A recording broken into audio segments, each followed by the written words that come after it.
계속 서신 채로 말씀 봉독하시겠습니다. 하나님께서 오늘 우리에게 주시는 말씀은 히브리서 11장 28절에서 31절입니다.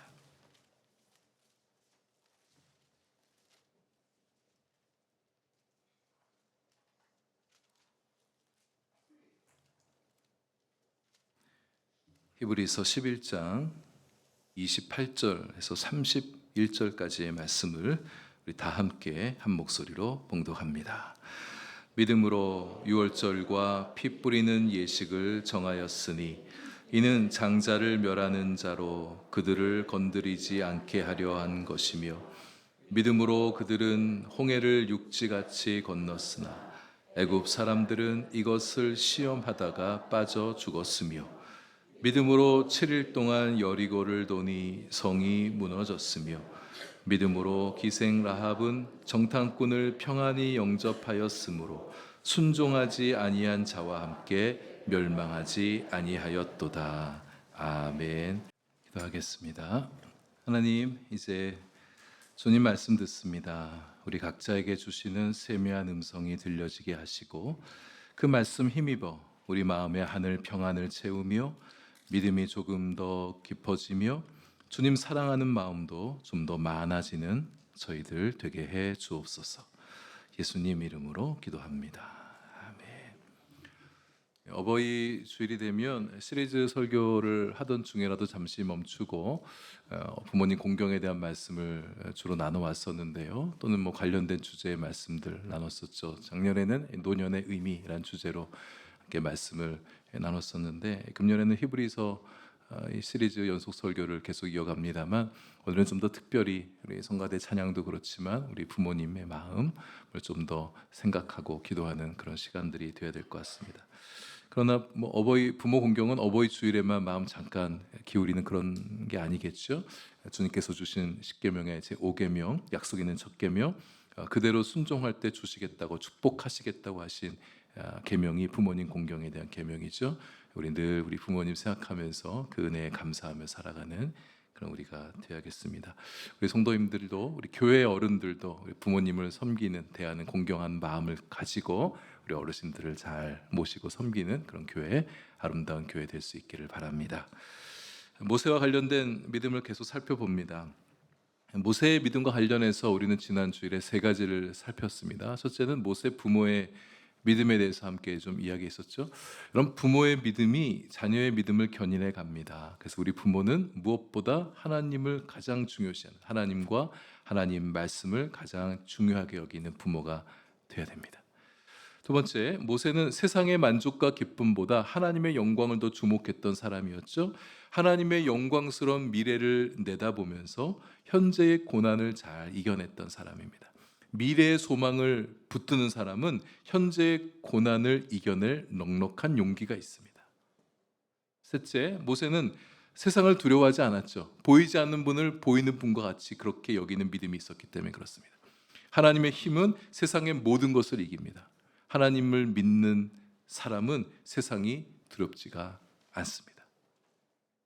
이제 모세의 믿음의 특징 두 가지를 더 살펴보려고 하는데요. 근데 이 두 가지는 당시 모세가 이끌었던 모세의 믿음뿐만 아니라 모세가 이끌었던 백성들의 믿음과도 연동이 되어집니다.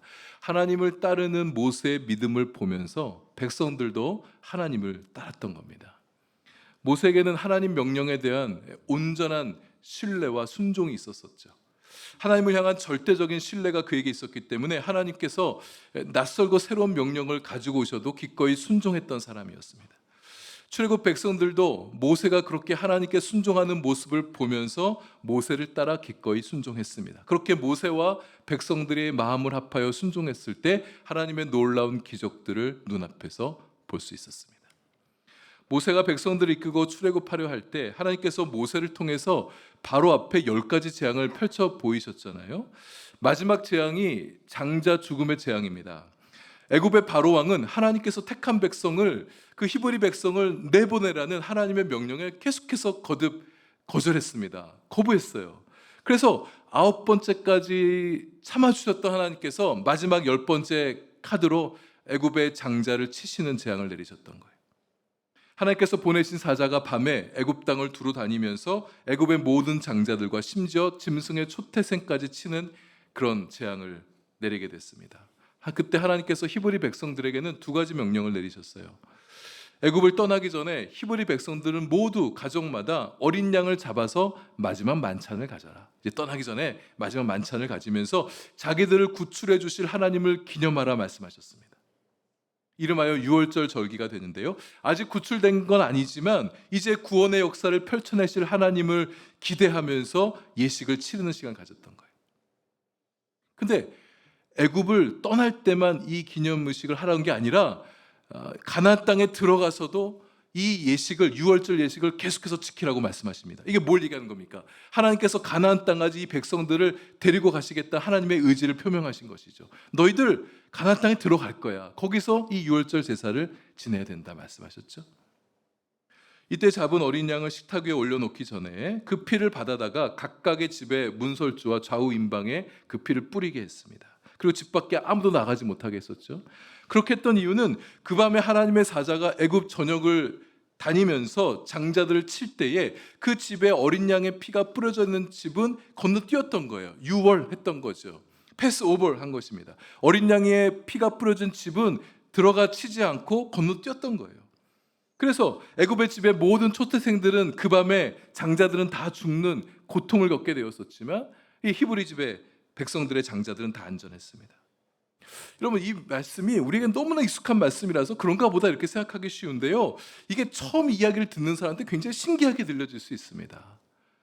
아니, 하룻밤 사이에 어떻게 애굽의 전역에 있는 장자들이 다 죽게 되어지는가? 그리고 양의 피를 문에 발라놓는다고 해서 그 집은 어떻게 장자가 죽지 않고 건너뛸 수 있게 되어지는가? 이게 신기하게 느껴지는 거예요.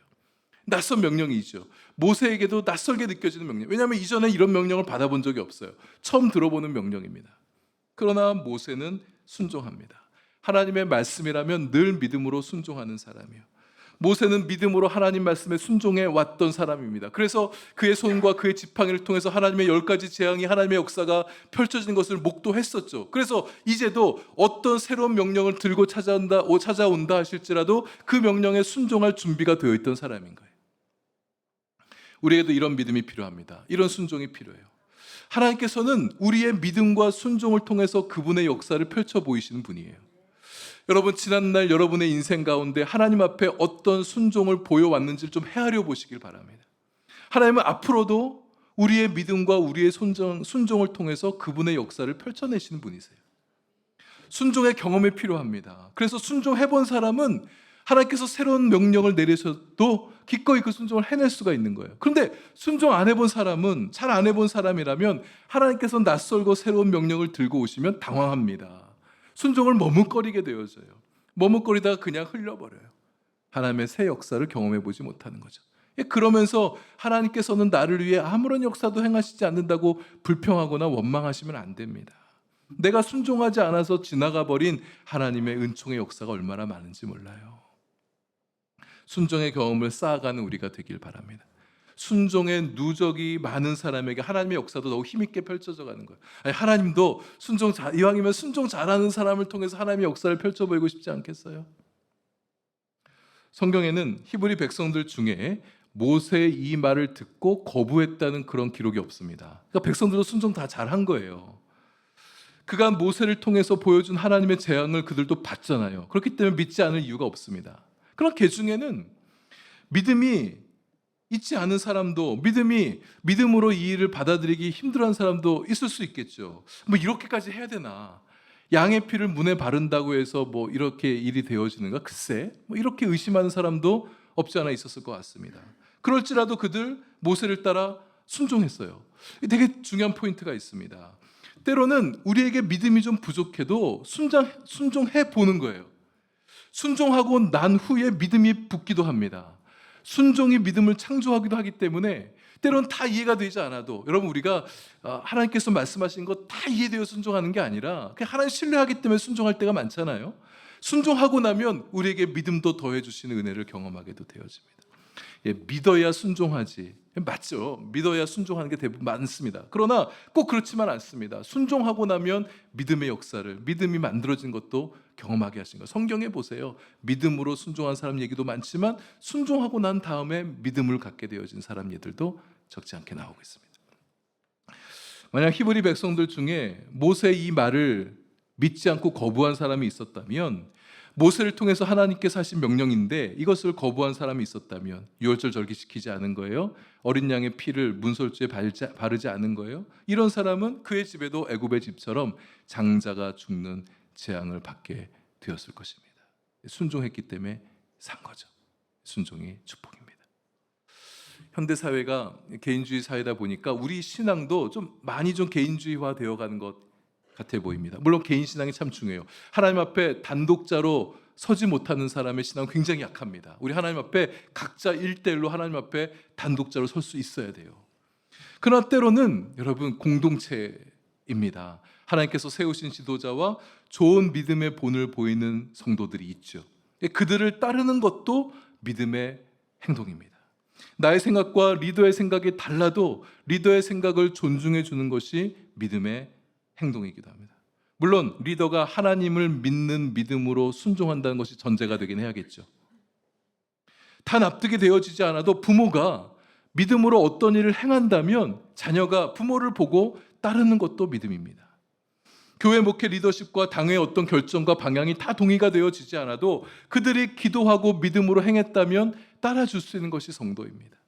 기도하며 믿음으로 셀그룹을 이끄는 셀리더를 존중하고 따라주는 것과 하나님의 뜻을 따라 세움받은 부서장과 선교회장을 존중하고 순종하며 따라가는 것, 믿음의 행동인 거예요. 내가 기도하고 믿음으로 얻게 된 어떤 의견이 있습니다. 근데 그것과 리더의 의견이 충돌이 되어지는 거예요. 리더한테 얘기했더니 리더가 못 받아들이는 거예요. 그런데 리더가 내 의견을 존중해 주죠. 존중해 줘야죠. 그럼에도 나의 의견을 따라주면 좋겠다, 리더의 의견을 따라주면 좋겠다, 그렇게 요청한다면 맞춰주십시오. 그것이 순종을 배우는 방법입니다. 물론 리더도 누군가 기도하고 하나님의 마음을 가지고 이야기하는 것이 있다면 그것을 들어보고 다시 기도해 보셔야 됩니다. 다시 하나님 앞에 엎드려서 하나님의 뜻을 물어보는 겸손함이 리더에게도 있어야겠죠. 그러나 리더가 만약 기도하지 않고 어떤 일을 행하고 믿음으로 순종하는 일이 아니라면 하나님께서 그 일의 책임을 리더에게 물으실 거예요. 리더가 중요하죠. 무겁습니다. 하나님이 세우신 사람에게 순종하는 거예요. 하나님이 세우신 사람에게 순종하지 못하는 사람은 하나님께서 직접적인 명령을 들고 찾아오셔도 잘 순종하지 못합니다. 29절을 마무리하면서 한 가지 중요한 포인트가 있습니다. 하나님께서 모세에게 정하신 이 어린 양의 피를 뿌리는 예식은 예수 그리스도께서 십자가에서 흘리신 보혈과 연결이 되어집니다. 피를 보면 재앙이 지나갔다고 그랬잖아요. 예수 그리스도의 보혈을 믿고 그 보혈에 자신을 의탁하는 사람은 하나님의 거룩한 진노의 심판을 면하게 되는 것입니다. 예수 그리스도를 믿는 자에게는 심판이나 저주가 없어요. 그리스도의 보혈을 믿는 자는 죽어도 다시 삽니다. 유월절 어린 양의 예수 그리스도의 보혈이 우리 영혼에 뿌려졌기 때문이에요. 하나님의 무서운 심판은 그리스도의 보혈 아래에 있는 사람을 건너뛰어가는 겁니다. 여러분, 보혈의 능력을 믿으세요. 능력을 믿는 자가 되시길 바랍니다. 예수 보혈이 우리의 모든 죄를 사해 주셨습니다. 예수 보혈을 믿는 자마다 구원을 얻습니다. 보혈을 믿는 자가 가게 될 것은 하나님의 나라예요. 죽어도 다시 사는 신비를 경험하게 될 것입니다. 물론 지금 우리는 그것을 경험해 보지 못했어요. 그러나 살아계신 하나님의 약속이에요. 예수 그리스도가 피 흘리고 죽으셨다가 다시 부활하심으로 하나님의 그 약속이 헛된 약속이 아니라 거짓 약속이 아니라는 것을 입증해 내셨습니다. 그리스도의 보혈을 믿는 자가 될 때 심판 아닌 구원을 얻습니다.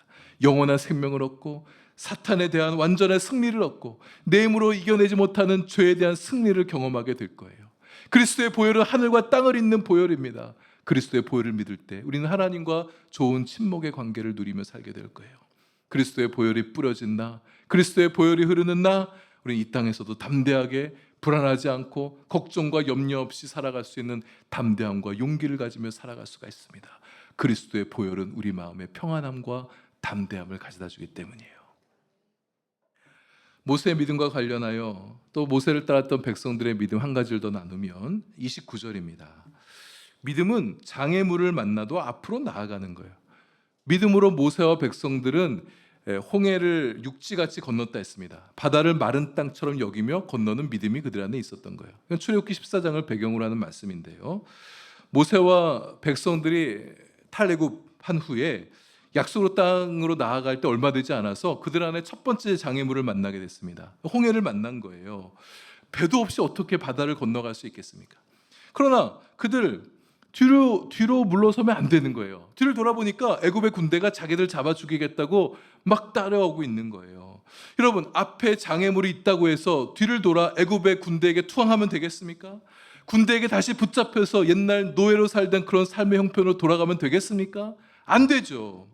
여러분, 믿음은 아무리 절박한 상황 속에 놓여 있다 할지라도 뒤돌아보지 않고 앞으로 전진해 가는 거예요. 앞에 장애물을 만났다고 해서 옛 상황, 옛 사람, 옛 모습으로 돌아가면 안 됩니다. 믿음은 장애물을 뛰어넘어 앞으로 전진하는 거예요. 물론 때로는 멈춰서서 뒤를 돌아보기도 해야 됩니다. 그러나 뒤를 돌아본다고 해서 돌아서는 건 아니죠.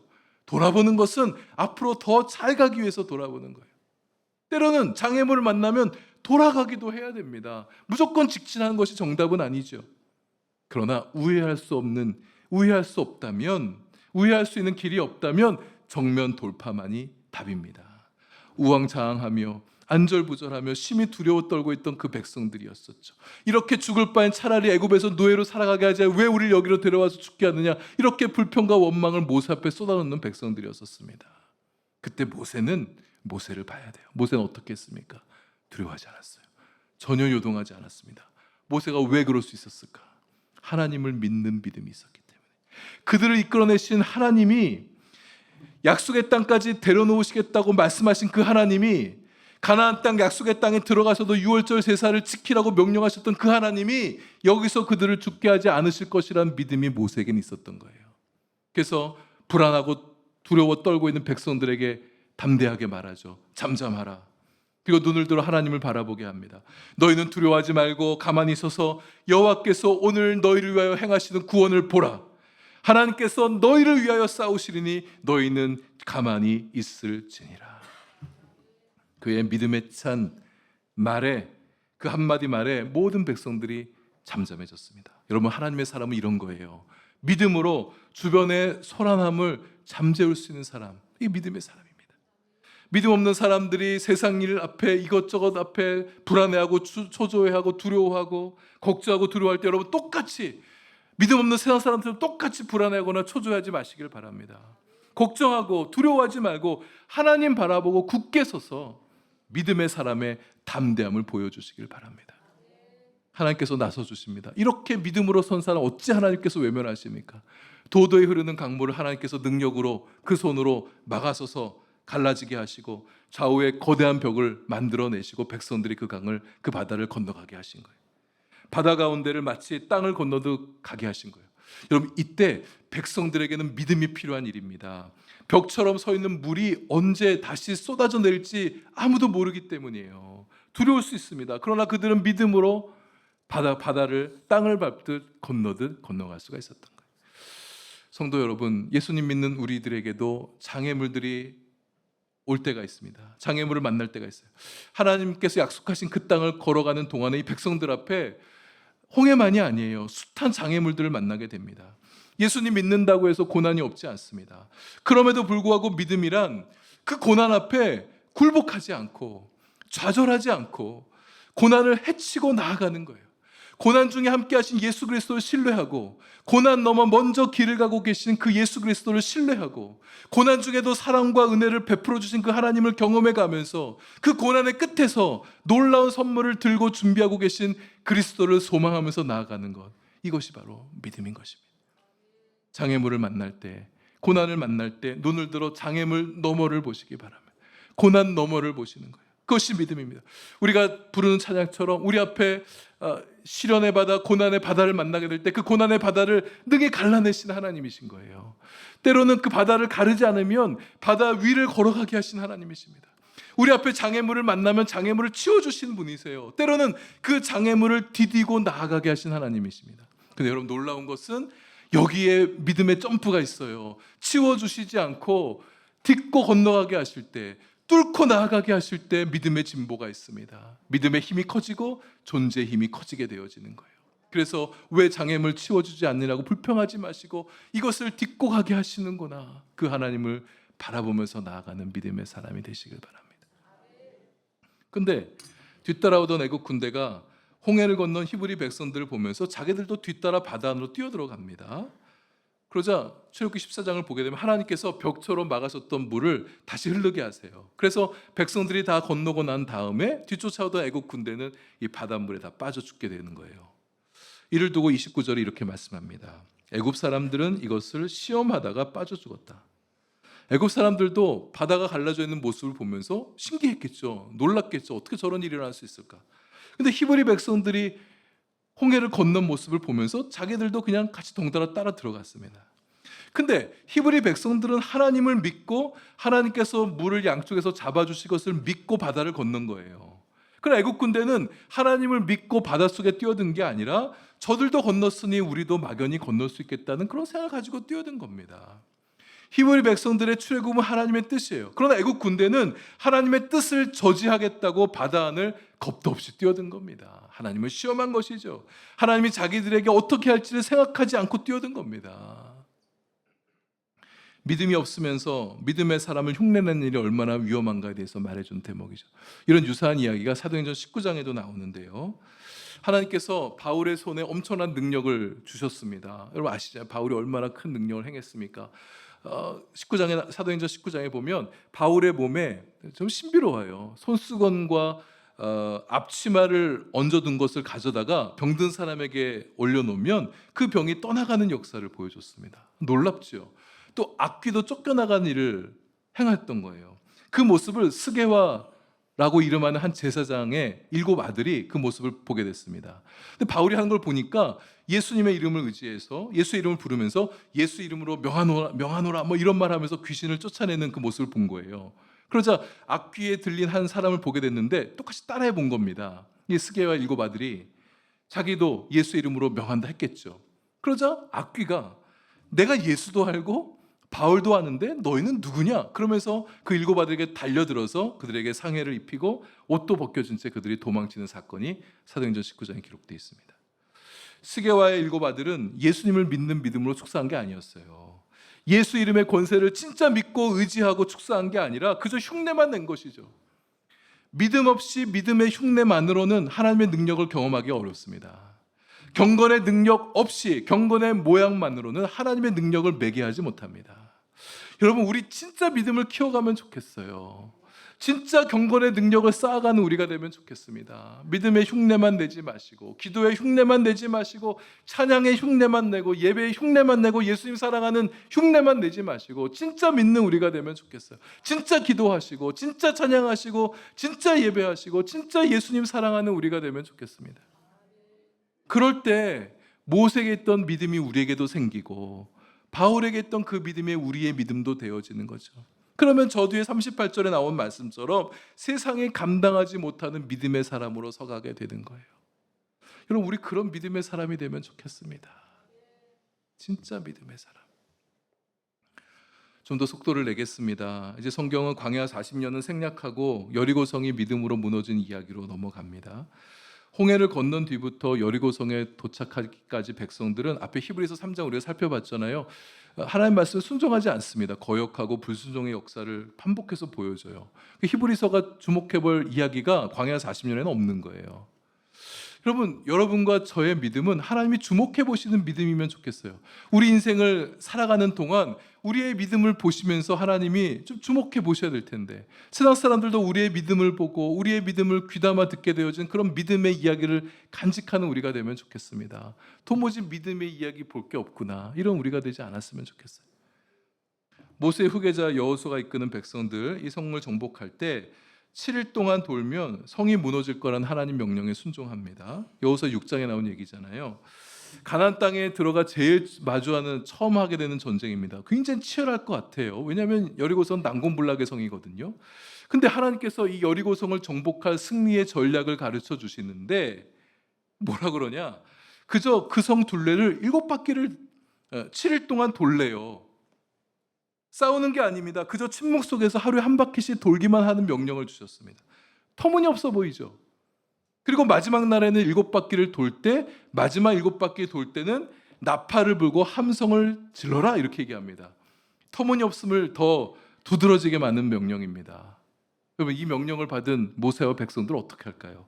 이 말도 안 되는 명령에 순종해야 될까요? 아니면 하나님이 잘 모르시네, 전쟁은 전쟁답게 무기 들고 싸워야지 이래가지고 어떻게 이기냐, 여리고성을 향해 돌진해 나갈까요? 여호수아 백성들은 순종합니다. 가감없이 순종합니다. 순종 이후에 난공불락의 여리고성이 그대로 무너지는 것을 목도하게 되어지죠. 여러분, 우리를 향한 하나님의 뜻, 하나님의 아이디어, 내게 주신 하나님의 말씀이 때로는 불합리하게 느껴지고 비이성적으로 느껴질 때가 있습니다. 여러분, 우리 이성적으로 자꾸 살아가는 사람들이잖아요. 이성적으로 안 맞으면 거부하고 튕겨내는 그런 마음들이 우리 안에 있잖아요.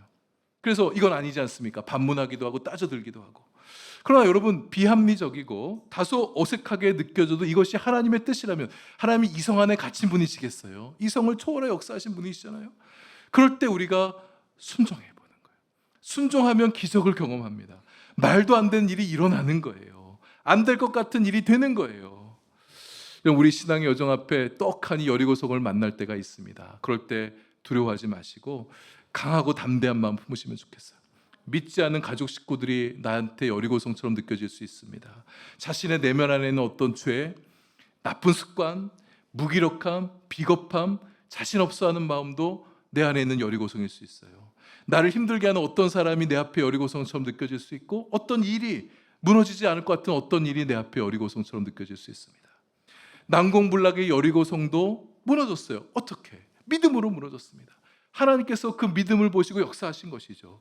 내 힘으로 불가능한 일도 믿음으로 순종해 나갈 때 무너질 수 있어요. 믿음으로 여리고성이 무너지는 신앙의 경험들이 우리 성도님들의 삶에 있어지기를 축복합니다. 마지막입니다. 31절이죠. 여리고성이 무너질 때 놀라운 믿음으로 자신의 생명을 구한 여인이 있었어요. 기생 라합입니다. 여호수아가 여리고성 분위기를 탐색하기 위해서 정탐자 2명을 파견했잖아요. 근데 이 2명이 라합이 운영하는 숙소에 들어가게 됩니다. 이때 라합이 이들을 환영해 줍니다. 평안히 맞아줬다, 영접했다 그러죠. 안 돼요 이러지 않고 몰래 받아줬다가 당국에 고발하지 않았습니다. 여리고 왕이 이 첩보를 듣고 사람을 보내서 이 라합의 집에 사람들을 보내서 이 정탐자를 죽이려고 했잖아요. 이때 라합이 기지를 발휘해서 이 정탐자들을 숨겨주게 됩니다. 그들을 숨겨준 대가로 정탐자들로부터 약속을 받아내죠. 여호수아 군대가 여리고성을 칠 때 자신과 자신의 가족들을 살려주겠다 약속을 받아냅니다. 여리고성 여인인 라합이 이 정탐자들을 숨겨준 행동을 매국 행위라 그렇게 보지 않았으면 좋겠습니다. 순종하지 않았던 사람들에게서 돌이켰던 믿음의 결단이었던 거예요. 하나님께서 출애굽한 백성들 여기까지 오는 동안에 하나님께서 그들 가운데 행하셨던 역사들을 여리고성 주민들이 다 들었습니다. 다 알고 있었어요. 그리고 이 여리고성도 끝내 하나님께서 저 백성들에게 준다는 사실을 알았습니다. 이 일을 여리고성 주민들이 모두 다 알고 있었는데 믿음으로 반응했던 사람은 라합 한 사람밖에 없었습니다. 여리고성 사람들은 하나님의 뜻을 받아들이지 않았던 거예요. 라합은 하나님을 믿기로 결정한 거예요. 이런 신앙 고백을 합니다. 하나님은 하늘에서도 하나님, 땅에서도 하나님이십니다. 이런 고백을 해요. 그래서 하나님께 순종하는 것만이 살 길임을 믿고 따랐던 거예요. 라합은 그렇게 자신의 구원과 미래가 하나님께 달려있음을 믿고 정탐자들을 숨겨줬고 들키지 않고 피신할 수 있도록 도와줬던 거예요. 여러분, 라합의 이 이야기는 하나님 말씀을 잘 듣는 우리가 되고 잘 들은 것을 또 순종할 것에 대한 도전입니다. 여러분, 듣고 순종하는 거, 신명기 버전으로 표현하면 청종하는 거죠. 여러분, 이것이 굉장히 중요한 게, 여러분, 믿음은 먼저 들음에서 시작되어지죠. 듣지 않으면 믿음이 만들어지지 않습니다. 근데 듣고 나서 가만히 있는 게 아니라 들었다면 순종하기까지가 믿음인 거예요. 청종하는 자를 복되게 하신 하나님이십니다. 우리가 믿음으로 말씀을 믿고 순종하는 것까지 나아가는 사람이 되야겠어요. 논리적으로는 다소 비약일 수 있겠지만 정탐자를 평안히 영접한 라합이 멸망하지 않았다는 그런 기록을 31절에서 보게 되는데, 이 말에서 우리는 예수 그리스도를 떠올려 볼 수가 있습니다. 라합처럼 예수 그리스도를 평안히 영접한 사람은 멸망하지 않습니다. 여러분, 예수 그리스도를 영접하는 일에 칼등하지 않으셨으면 좋겠어요. 예수 그리스도를 믿는 일에 갈등하지 않으셨으면 좋겠습니다. 예수님 영접하기를 두려워하지 않으시고 평안한 마음으로 예수님을 영접하시면 좋겠어요. 우리 영혼을 복되게 하시고 우리를 잘되게 해주신 주님이세요. 주님께서 어찌 우리 안에 들어오셔서 우리를 힘들게 하고 괴롭히고 하고 우리 삶을 안 좋게 만들어내시겠습니까? 우리에게 복 주시기 위해서 우리 안에 들어오셔서 우리에게 주인 되게 원하시는 주님이시잖아요. 예수님을 영접하는 자 마음이 평안합니다. 영원한 구원도 주시니까 미래도 평안합니다. 삶도 평안해요. 요동치는 세상 한복판에서 평정심 잃지 않고 마음 평안하게 살아갈 수 있어요. 왜냐하면 예수 그리스도가 우리 마음 안에 계시니까요. 예수님을 평안히 영접하고 예수님을 자신의 영원한 주님으로 모시고 살아가는 우리 모두가 될 수 있길 바랍니다. 그래서 세상의 평안, 있다가 금방 사라진 그런 평안 말고 예수님의 그 영원한 평안을 누리며 살아가는 우리 성도님들 다 되실 수 있기를 바랍니다.